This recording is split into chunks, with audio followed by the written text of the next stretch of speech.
कल का जो इंसिडेंट हुआ, ट्रेन इंसिडेंट हुआ, उसमें मैं हावड़ा से कोलकाता से ट्रैवल कर रहा था कटक को, जहाँ पे मेरा घर है। कोलकाता में मैं अपने पीएचडी रिलेटेड काम के लिए ही गया था, सैंपल कलेक्शन के लिए। मेरा फील्ड है सुंदरबन फॉरेस्ट रिजर्व। तो मैं वहाँ से जब लौट रहा था, हम 3:20 के अराउंड वहाँ से ट्रेन छूटा, कोरोमंडल एक्सप्रेस। मैं कोरोमंडल एक्सप्रेस के बिल्कुल जो पीछे जो कोच है, मैं वहाँ पे था, इसलिए हमें ज़्यादा कुछ फेस नहीं करना पड़ा। और कोरोमंडल एक्सप्रेस अराउंड 6:35 के आसपास एक बहुत ज़ोर का आवाज़ आया। तो हमें लगा कि कुछ इंसिडेंट हुआ है, कुछ एक्सीडेंट हुआ है, हमें लगा। तो 6:30 के आसपास हमें जब ये साउंड हुआ तो हम तुरंत ही उतरने के लिए रेडी हो गए कि कुछ इंसिडेंट हुआ होगा। अगर डिरेल हुआ होगा तो हमें जल्दी से निकलना पड़ेगा। तो जब हम कोच का गेट खोले, जब हम देख रहे बाहर, तो बाहर देख रहे हैं कि 2-3 कोचेस और गिरे पड़े हैं। ये जो कोचेस थी, यहाँ से लगभग 250 से 300 लोग वहाँ पे थे, और वो सब निकल के हमें मदद के लिए बोल रहे थे। हमें ये नहीं पता चला कि ये जो कोचेस है, ये हमारे ट्रेन की कोचेस है या फिर किसी और ट्रेन की कोचेस है। तो हम करीबन 10-15 लोग थे जिनका कुछ हुआ नहीं था। हमारा जो कोच था वो सबसे सही था, कोई डैमेज नहीं हुआ था उसमें। तो जब उस कोच के लोग आके मदद के लिए मांग रहे थे, तब हमें पता चला कि वो सारे कोचेस थे यशवंतपुर एक्सप्रेस के लिए, जो हावड़ा जा रही थी। तो तब पता चला कि अच्छा नहीं, हमारी ट्रेन का कुछ नहीं हुआ है, दूसरे ट्रेन का कुछ हुआ है। ऐसे में तुरंत ही हमने वहाँ पे इमरजेंसी सर्विसेज को कॉल लगाया और पुलिस को भी फ़ोन लगाया। इसी बीच में वहाँ पे हम जो लोग तकलीफ़ में थे उनको पानी वानी दिया।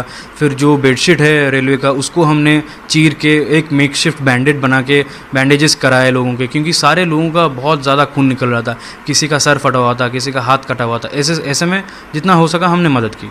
अब क्या होता है कि जब एम्बुलेंस सर्विसेज आने लगते हैं, एम्बुलेंस हमारे तरफ ना आके हमारा जो कोरोमंडल एक्सप्रेस था, क्योंकि मैं पीछे था, कोरोमंडल एक्सप्रेस के जो सामने की तरफ है, जहाँ पे सामने उस तरफ जा रहे हैं एम्बुलेंसेस। अब हमें ये नहीं पता चला कि एम्बुलेंस अगर आ रही हैं तो यहाँ पे एक्सीडेंट हुआ है, वहाँ पे क्यों जा रहे हैं।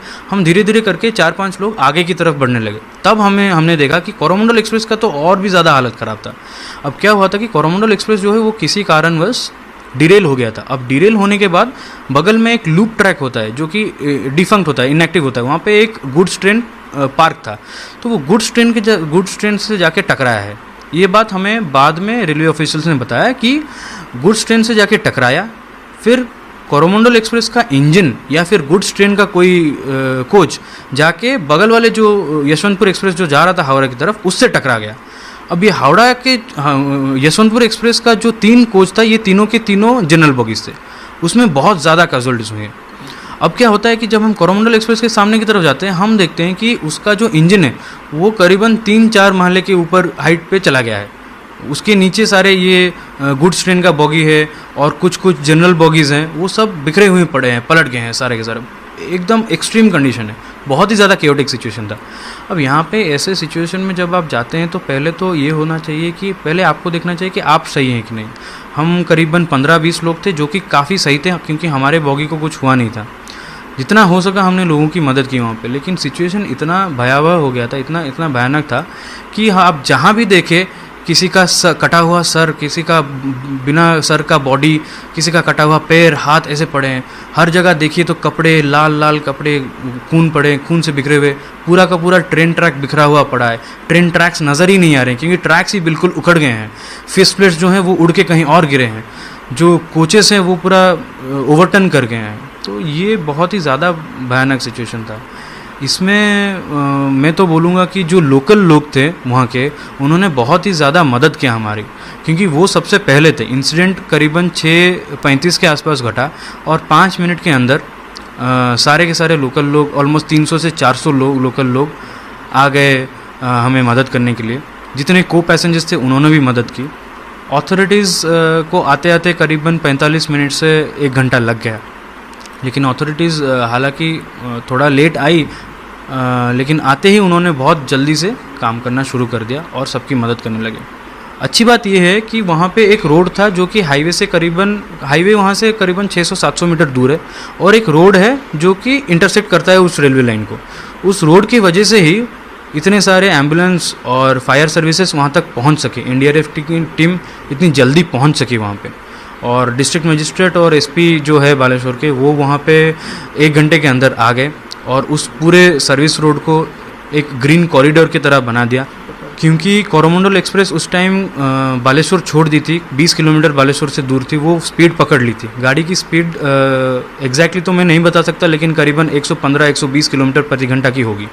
और इंटरेस्टिंग चीज़ ये है कि क्योंकि ये एक एलएचबी रेक है, दोनों की दोनों ट्रेनें एलएचबी रेक थी, और ये जो लाइन था ये अभी रिसेंटली ही मॉडिफाई किया गया था। ये सारी चीज़ें हमें रेलवे अधिकारियों ने ही हम बताया वहाँ पे, जो लोग आए थे हमें पूछने के लिए कि कैसे हैं क्या है, हमारे पूछताछ करने के लिए। उन्होंने बोला कि ट्रैक्स बहुत अभी रिसेंटली रेनोवेट किए गए थे। अब इसमें अगर इतने इम्पोर्टेंट ट्रेन का एक एक्सीडेंट होता है और डिरेल हो जाती है बिना किसी कारण से, तो यहाँ पे तो कोई ना कोई चूक रही होगी। या तो चूक सरकार, मिनिस्ट्री ऑफ रेलवेज़ की तरफ से, रेलवे अधिकारियों की तरफ से हुई होगी, और क्योंकि रेलवे अधिकारी बोल रहे हैं कि वहाँ पे अभी अभी रिसेंटली रेनोवेट हुआ था, तो कहीं ना कहीं कोई बदमाशी की गुंजाइश भी हो सकती है। ये तो हम बता नहीं सकते जब तक इन्वेस्टिगेशन ख़त्म नहीं होती है। लेकिन अगर ऐसा कुछ होता है तो इसमें तो बहुत ही ज़्यादा कड़ी से कड़ी इसके बारे में जांच करनी चाहिए। सबसे पहले तो ये है कि जब हम इतने सारे डेड बॉडीज़ देखे वहाँ पे, आप यकीन नहीं करेंगे कि छोटे छोटे बच्चे अपने माँ बाप को ढूंढ रहे हैं, पूरा का पूरा परिवार तहस नहस हो गया है, किसी का हाथ कट गया। हमने एक 15-16 वर्ष का एक लड़के को देखा जो अपने बाप को लेके जा रहा था, उसका खुद का सर फटा हुआ था, खून निकल रहा था, उसके पिताजी का हाथ कटा हुआ था, वो हमें हेल्प के लिए मदद के लिए पूछ रहा था। तो इस सिचुएशन में तो दया तो आती ही है। और मैं बता रहा हूँ, जब मैं पहले 1-2 घंटे में वहाँ पे जाके लोगों की मदद कर रहा था, मैं खुद देखा हूँ कि ऑलमोस्ट 200 से 300 डेड बॉडीज़ में खुद देखा हूँ। डेड बॉडीज़ ऐसे हालत में थे कि 40-50 मीटर दूर ट्रैक से गिरे थे, फटाक से, मतलब इम्पैक्ट इतना तेज़ था कि वो दूर जाके गिरे थे। जो सामने की तरफ जितने थे वो सारे जनरल और स्लीपर बॉगीज़ थे। अब इम्पैक्ट इतना तेज़ हुआ था, हालांकि हम इतने पीछे थे और हमें ज़्यादा साउंड पता नहीं चला, लेकिन सामने के जो जनरल बॉगीज़ थे उनमें लोग तो यूजुअली ओवर क्राउडेड होते हैं। और इंटरेस्टिंग चीज़ ये है कि ये जो कोरोमंडल एक्सप्रेस है, ये यूजुअली बालेश्वर की तरफ जो वर्किंग लोग होते हैं वो शाम का ट्रेन ये वाला ले लेते हैं, जनरल बॉगीज़ में चढ़ जाते हैं, ताकि उनका घर भद्रक होता है, कटक होता है, भुवनेश्वर, वहाँ तक वो जनरल बॉगीज़ में आ जाते हैं। ये इसलिए बहुत ज़्यादा क्राउडेड होता है जनरल और स्लीपर बॉगीज़। तो काफ़ी सारे ऑफिस गोइंग लोग भी इसमें शामिल होंगे अगर हम देखें इसके डेथ टोल में देखा जाए तो। शायद यही कारण है, शायद जनरल बॉगीज़ और स्लीपर बॉगीज़ ओवर क्राउडेड भी था। लोग यूजुअली क्या करते हैं, जो दरवाजे होते हैं वहाँ पे खड़े होते हैं, वहाँ पे बैठे होते हैं, इसी वजह से वो भी बहुत ज़्यादा तेज़ तरह से उनका एक्सीडेंट हुआ है।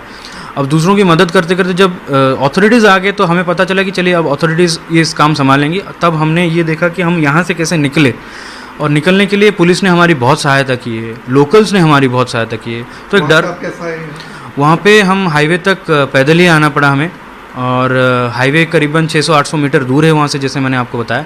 एक बार जब हम हाईवे पे आ गए तो मैं अपने घर पे कॉल कर दिया था, एक्सीडेंट होने से तुरंत बाद कॉल कर दिया था। तो मेरे पिताजी एक प्राइवेट कार का आयोजन करके वहाँ पर गए थे और मैं तुरंत वहाँ से घर आ गया।